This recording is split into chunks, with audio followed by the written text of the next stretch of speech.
to the cello case. We are going to do something today that I haven't done yet in the videos, and that is to put some rosin on our bow. The rosin that I like the best it's called Moxie rosin. It's locally sourced here in Austin and made here, and I have found no better cello rosin than this. It is low. It doesn't create my allergies. I'm really allergic to the rosin, tree sap rosin.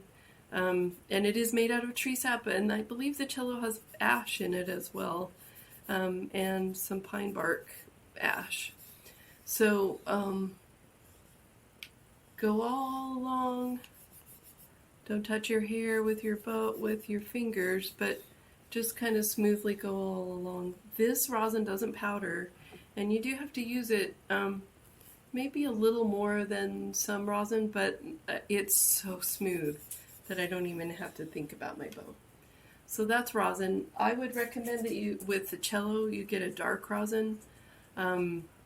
If you're allergic, try to get something that doesn't powder. That's helpful.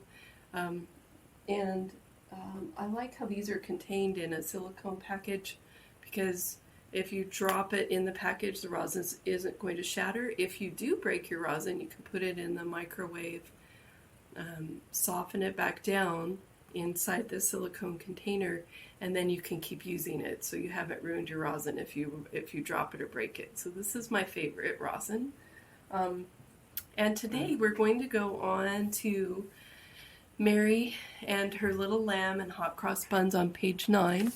So flip your music around, and I'm going to give you an introduction. Actually, we're going to do 2 pages together, because if you've done your foundation work, the next 2 pages, page 9 and 10, are going to be very easy for you. If you haven't done your foundation work of the previous pages, then this might be a little tricky.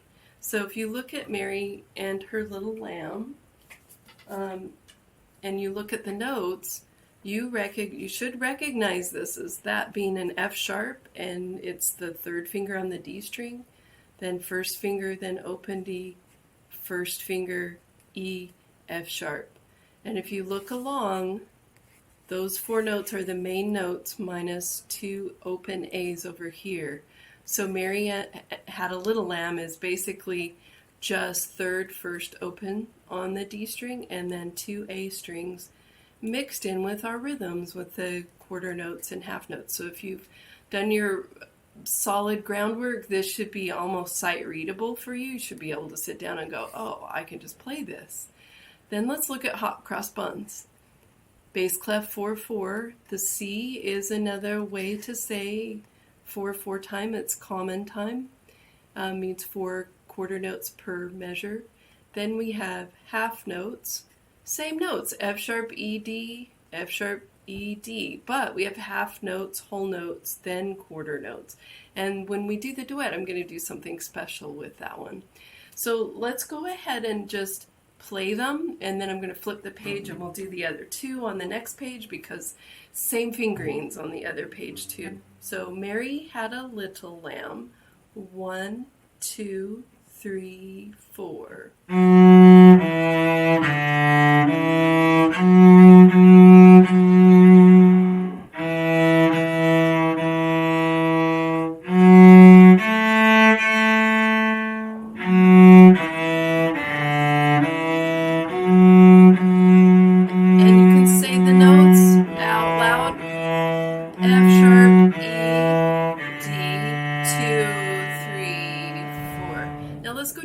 Cross buns. We're going to double the tempo on Hot Cross Buns, so we're going to go, instead of going 1, 2, we're going to go 1, 2, 3, 4, 1, 2, 3, 4. So here's Hot Cross Buns. Starts with an F sharp, then an E, then a D. 1, 2, 1, 2, ready, go. 2, 2, 3, 4.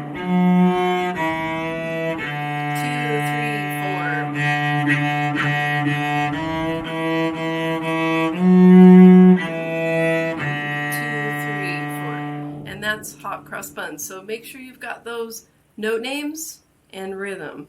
And then let's flip the page.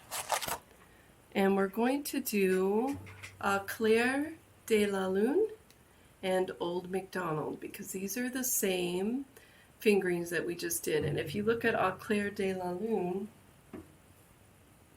you have D, E, F sharp, E, D, F sharp, E, E, D. Look at that. Then we do go down to the G string here, to these B naturals, which you learned on the page before. Then we have E, D, B, and first finger A, first finger on the G.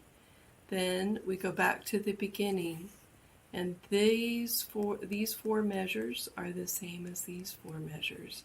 In music, there's a lot of repetition too, so if you kind of look ahead, sometimes you can go, oh, if I've learned these four measures, then these four measures I've already learned because they're exactly the same.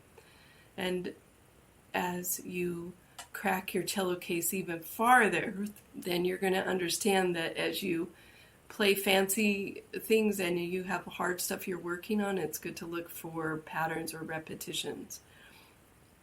Then if we look at Old MacDonald, we start on open D, go down to first finger on the G, then B, then third finger on G, and then first finger on G again, but a half note this time. Then we go back up to the D string, down to the G string, and so on. So if you've done your homework, you can see this. If you've got your foundation and you're like, oh, if I point to that note and you can say that's an A, first finger on G, then you can put your first finger right on G, then you've done enough of your homework that your foundation is solid and you can play through these songs. The idea though is that I want you to repeat these for a week or so, play them 3 or 4 times at a time every day. Make sure there's no pauses, make sure you're connecting those neurons, because long-term memory is what we're after. So let's do Au Clair de la Lune. I'll play it. And let's say the note names out loud this time. So we're going to go 1 on Clair de la Lune. 1, 2, ready, play. D, D, D, E, F sharp, E, D, F sharp, E, E, D, 2, 3, 4, D, D, F sharp, half note, E, half note, D, F sharp, E, D, 2, 3, 4. First finger on the D string, then B natural, third finger on G, E,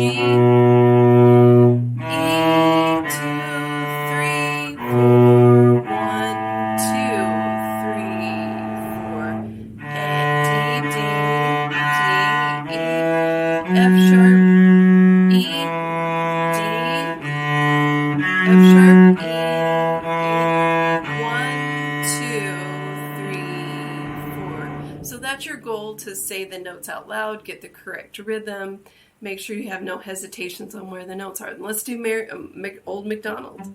So Old MacDonald starts on D, then goes to first finger on the G, then third finger on the G, then first finger. So 1, 2, 3, play. 2, 3,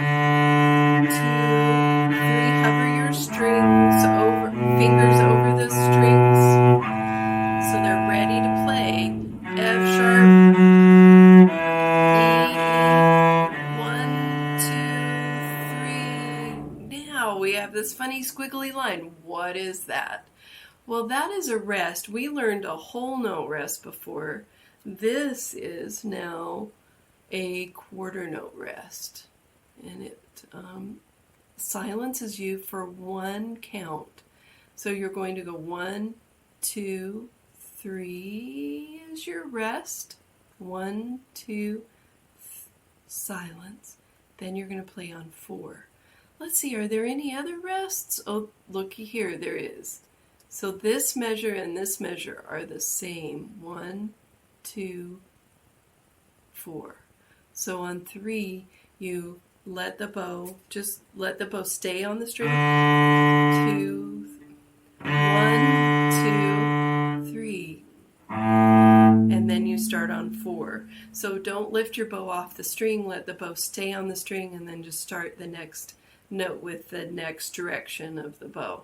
So let's start in measure, if we count our measures, 1, 2, 3, this is measure 4. So we're going to start right here on that D. Measure 4. 1, 2, 3, 4. 1, 2, 3. 1, 2, 3.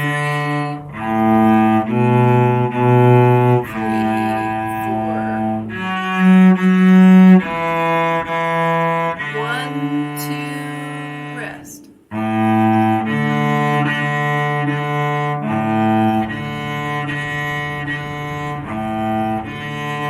And leave your first finger down on these.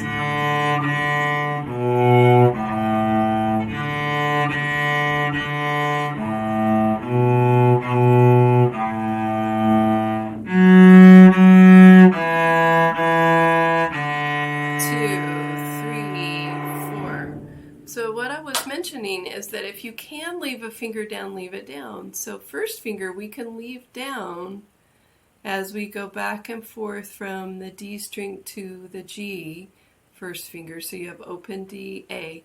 Let me show you what that looks like. So if I start on measure 6, 7, 8, 9. So we're going to go 1, 2, 3.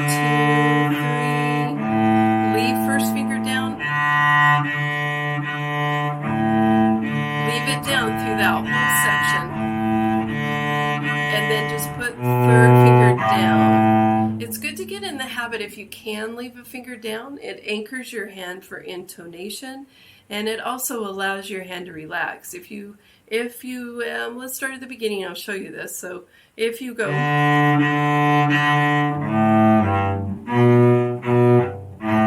if you pick your fingers up after every one, then you're going to get some strange sounds. But if you leave your finger down, and then just put third finger down, lift 2 and 3, then leave that first finger down.